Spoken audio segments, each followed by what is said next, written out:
At kapag tinanong mo siya, pa, ano ba ang kailangan mo dito sa loob?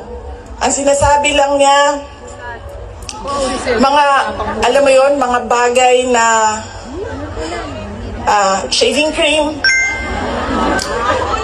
Coke Zero,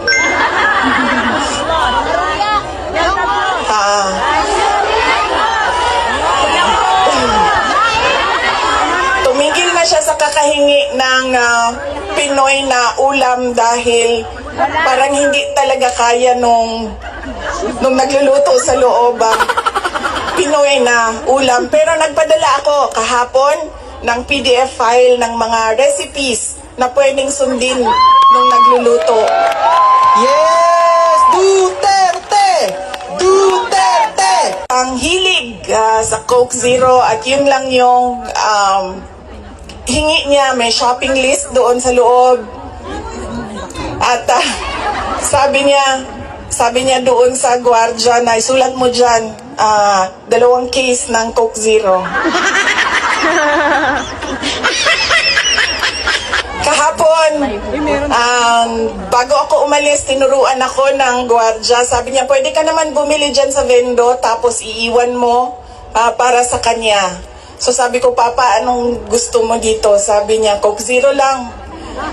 So bumili akong 4 na Coke Zero, iniwan ko sa kanya. Sabi ko pa, that's 1 for each day pa ha. So today, tomorrow Saturday, tomorrow Sunday, Monday, Tuesday, Wednesday. Dahil darating na yung grocery list mo by Wednesday. At sagot niya sa akin, bakit isa lang? Sabi naman nung gwardiya, sabi niya, he has to have at least 2 because he already drank upstairs 1 Coke Zero. And then sabi ko, sige pa, sabi ko, babalik naman ako sa Lunes. Sabi ko, 2 bukas Sunday and 2 sa Monday, tapos i-replenish ko na lang yung Coke Zero mo. Sabi ko sa kanya, alam mo pa, sinasabi sa iyo ng doktor, maglakad ka daw. Huwag kang nakaupo lang sa kwarto mo. Tapos sabi ko, pwede ka naman, allowed kayo na lumabas dyan. Sabihan niyo lang ang gwardiya. Sabi niya, ayoko maglakad sa labas kasi baka didiretso ako sa gate at umalis sa lugar na ito.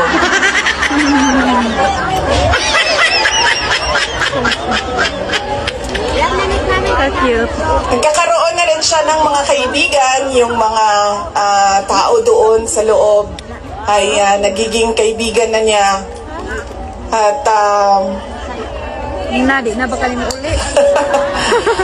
hindi ko lang alam, baka paglabas niya marunong na mag-Dutch. Pero karamihan nung kasama niya sa loob ay French speaking.